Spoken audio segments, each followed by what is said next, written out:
This is a true crime story of empire, blood, and silence.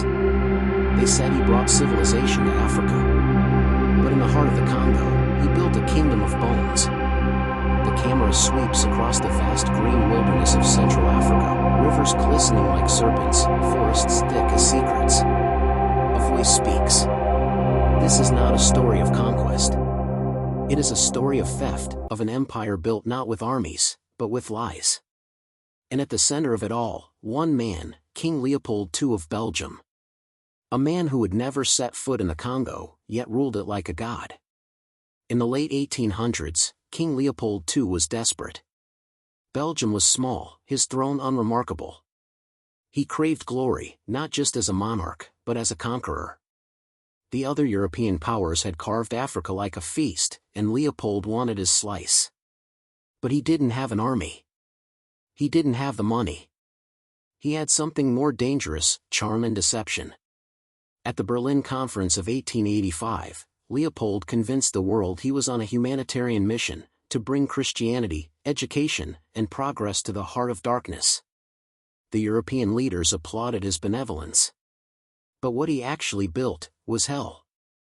Leopold's Congo Free State was his private property, not Belgium's, not a colony, but a personal empire. Deep in the jungles, his agents demanded rubber and ivory from terrified villagers. The newly invented automobile had made rubber more valuable than gold, and Leopold's profits soared. But when men failed to meet quotas, the punishment was unthinkable. Hands severed. Villages burned. Women taken hostage. Children starved to death to enforce obedience. The force public, Leopold's private army, enforced terror with rifles, whips, and fire. They brought back baskets of severed hands as proof of discipline. The king's palace in Brussels glittered with marble and gold.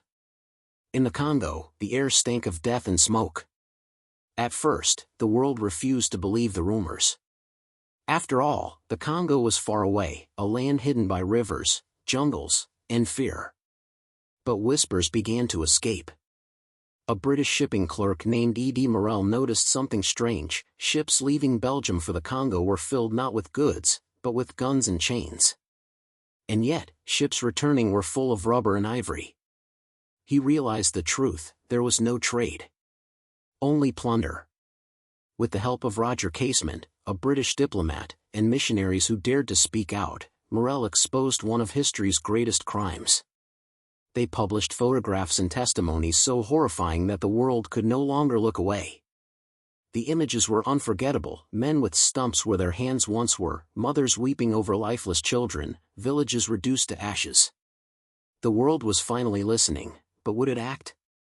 By the early 1900s, Leopold's crimes could no longer be hidden behind charity and propaganda.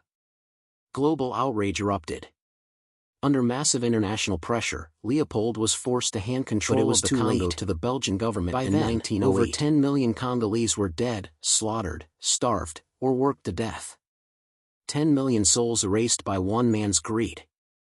And Leopold? He died peacefully in his palace, never tried, never punished. His victims had no graves. Only rivers to carry their stories. Today, the Congo's soil still bleeds with memory. The forests have grown back, but the ghosts remain, silent witnesses to an empire of terror.